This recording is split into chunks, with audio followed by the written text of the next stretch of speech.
Alhamdulillahi Rabbil Alamin wal aqibatu lil muttaqin wa la udwana illa ala zalimin wassalatu wassalamu ala asyrafil anbiya'i wal mursalin sayyidina wa nabiyyina Muhammad wa ala alihi wa sahbihi ajma'in amma ba'du.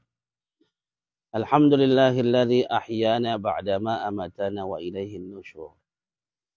Segala puji bagi Allah Subhanahu wa taala yang telah menghidupkan kita setelah Allah Subhanahu wa taala menidurkan kita, dan kepadanya kita semua akan dikumpulkan.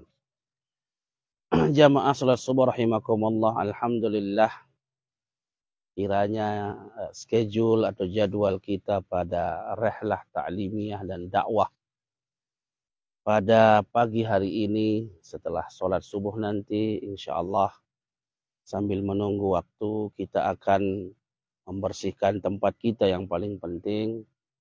Kemudian kita akan membongkar peralatan-peralatan kita. Namun sebelum itu kita manfaatkan waktu kita, bahwa Allah Subhanahu wa taala telah menciptakan fajar dan Allah bersumpah wal fajri wa layalin ash wasyaf'i wal watr ila akhir surah.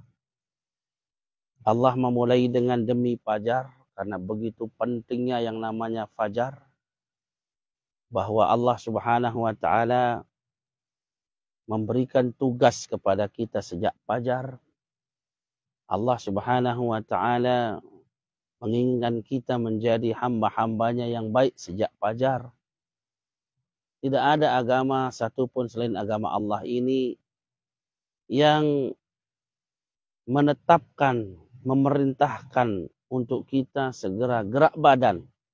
Sekali lagi bahwa momen hijrah kita maknai dengan bergerak aktif. Maka subuh adalah pergerakan awal yang diperintahkan oleh Allah Subhanahu wa taala untuk kita berdiri, ruku, i'tidal, sujud kepada Allah Subhanahu wa taala. Sungguh perintah-perintah Allah ini seluruhnya memberi manfaat baik dunia maupun akhirat buat seluruh hambanya. Sekali lagi, tidak ada agama manapun yang subuh sudah berolahraga. Hanya Islam yang menggerakkan badan dengan begitu sempurna. Dari berdiri, ruku, i'tidal, sujud. Ini menunjukkan bahwasanya mestinya kita adalah umat yang paling sempurna kesehatannya, sempurna kedisiplinannya, sempurna karakternya. Karena sejak subuh kita dituntut untuk tunduk, untuk patuh kepada Allah Subhanahu wa taala dengan tidak ada tawar-menawar.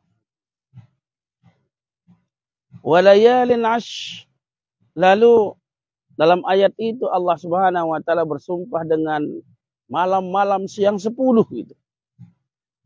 Ahli tafsir menafsirkan dengan dua penjelasan. Yang pertama adalah 10 malam terakhir daripada bulan suci Ramadan, dan yang kedua adalah 10 malam pertama daripada bulan Zulhijjah.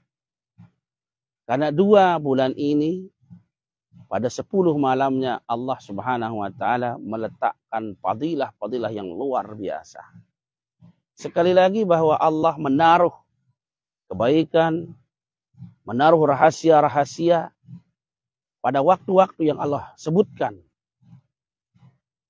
Lalu di dalam surah Al-Fajr kita loncat ke bawah beberapa ayat berikutnya, Allah menjelaskan kepada kita bahwasanya ada di antara kita, fa ammal insanu idza mabtalahu rabbuhu fa akramahu wa na'amahu fa yaqulu rabbi akraman. Adapun manusia apabila Allah Subhanahu wa taala mengujinya, mabtalahu, mengujinya dengan apa? Dengan kebaikan, dengan nikmat. Jadi kebaikan, nikmat itu juga ujian. Ya. Lalu Allah memuliakannya. Fa yaqulu rabbi akraman. jika menerima nikmat, jika menerima penghormatan, kemuliaan dari Allah, manusia itu mengatakan Allah Subhanahu wa taala memuliakan aku. Wa amma idza mabtalahu, adapun jika manusia itu diuji dengan kesusahan, faqaddarahu, lalu Allah memberikan batasan, arti batasan ini membatasi rezekinya, ya, faqaddara alaihi rizqah, Allah memberikan batasan kepada rizki yang diberikan Allah kepadanya. Fayaqulu rabbi ahanan, mereka cenderung mengatakan Allah Subhanahu wa taala menghinakan aku. Kalla, tidak. Jadi Allah Subhanahu wa taala tidak benar jika manusia-manusia ini diberikan kemuliaan, nikmat yang banyak, lalu mereka mengatakan mereka sedang dimuliakan. Belum tentu. Banyak orang tidak beriman tapi memiliki rezeki yang banyak. Banyak orang tidak beriman tapi jabatannya tinggi. Banyak orang tidak beriman tapi dunianya wah luar biasa. Apakah mereka dimuliakan? Sekali-kali tidak. Sebaliknya banyak orang yang dibatasi rezekinya, miskin, bahkan fakir sekali. Lalu apakah manusia menganggap itu sebagai penghinaan dari Allah? Tentu tidak. Bahkan umat baginda Nabi SAW, sebagian besar daripada yang memasuki syurganya Allah adalah kelompok-kelompok fuqara. Maka mudah-mudahan kita termasuk pada kelompok yang masuk syurga. Kelompok umat Nabi Muhammad SAW yang dimuliakan di akhirat. Dimuliakan dengan surganya Allah Subhanahu wa taala. Berkenaan dengan apa yang kita lakukan saat ini adalah bagian daripada bagaimana kita mengagumi ciptaan Allah, bagaimana kita melihat fenomena-fenomena yang ada, lalu kita mensyukurinya. Dan ke depan insya-Allah kita akan merancang rihlah ta'limiyah dan dakwah ini akan lebih sempurna.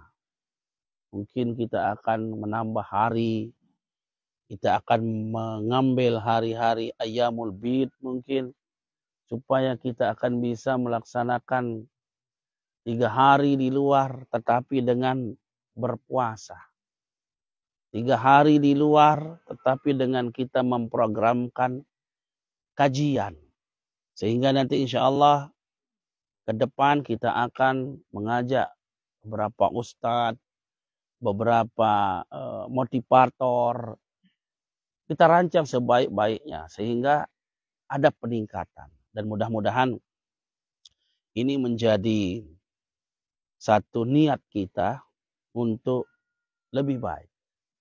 Yang terakhir, bahwasanya pasti di mana saja kita berada akan ada meninggalkan kebaikan dan sebaliknya juga akan ada meninggalkan kekhilafan, kesalahan dan lain sebagainya. Maka mudah-mudahan kita pindah dari tempat ini mendapatkan berkah dan mendapatkan ampunan dari Allah Subhanahu wa taala. Demikian, mudah-mudahan ada manfaatnya. Billahi taufiq wal hidayah. Wassalamualaikum warahmatullahi wabarakatuh. Mati